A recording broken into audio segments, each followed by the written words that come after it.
A friend of mine and I were studying in Spain, and we met Kadampa Buddhism there while we were studying, and became very involved in a center in Seville, Spain, and were really inspired by our teachers there.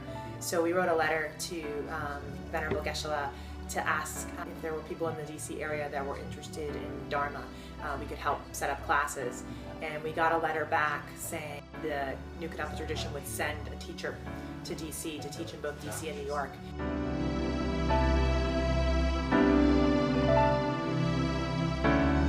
I received a phone call in probably early summer 1994 from Venerable Geshe-la asking me if I'd be willing to go to Washington, D.C. to help set up a center there. The center that I helped establish in Washington, D.C. was called Vajrayogini Center. He also asked me to go to New York City to set up Chakrasambhara Center, and he said these two centers were called Chakrasambhara Center and Vajrayogini Center because New York City and Washington, D.C. were the two most important cities in the United States.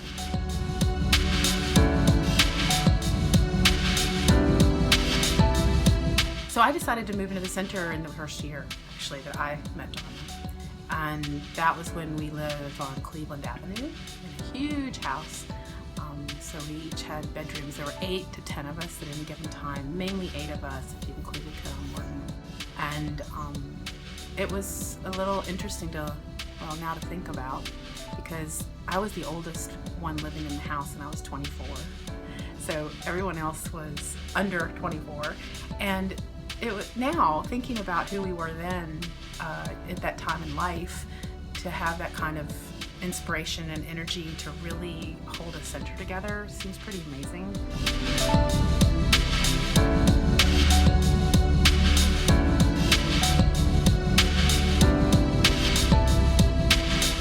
I had this idea that I needed to learn to meditate after a certain age, and then my Tai Chi instructor said, well, there's this English monk teaching at a friend's meeting house.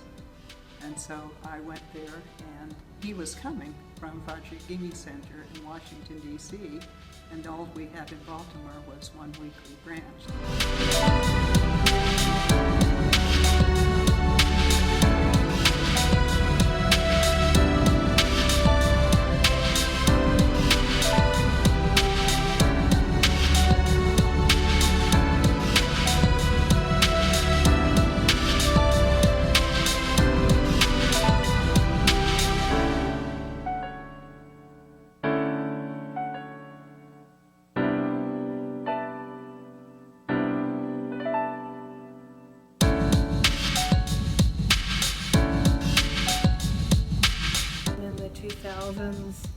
I read about the Lamb Room and I got really interested in it, and I did a Google search and found a Lamb Room retreat in DuPont Circle. I went and I ended up staying for the whole thing.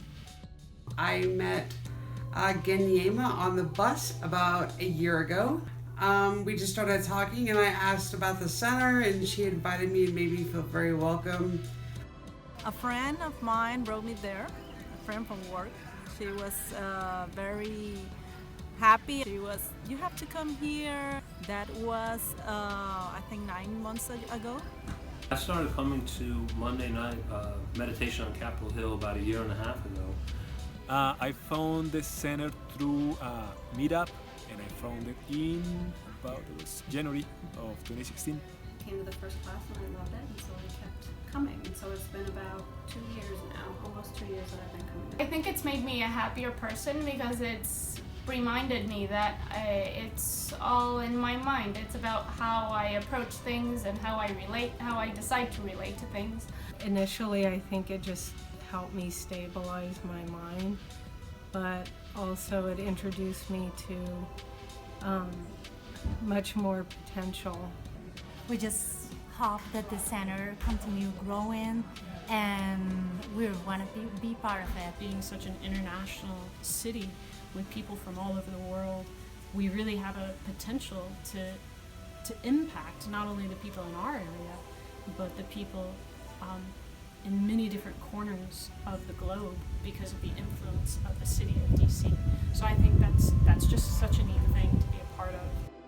everything that's happening now in southwestern Virginia, Dharmapala Center being the main center in this region, came from those early years if you trace it back to my early exposure to Kadam Dharma. A lot of things were set in motion at that center in Vajrayogini Center that set up the whole life that I live now. It's so important that Dharma flourishes there, precisely because there are so many people who gather together in Washington, D.C. to try to influence the lives of others throughout the United States and really throughout the world.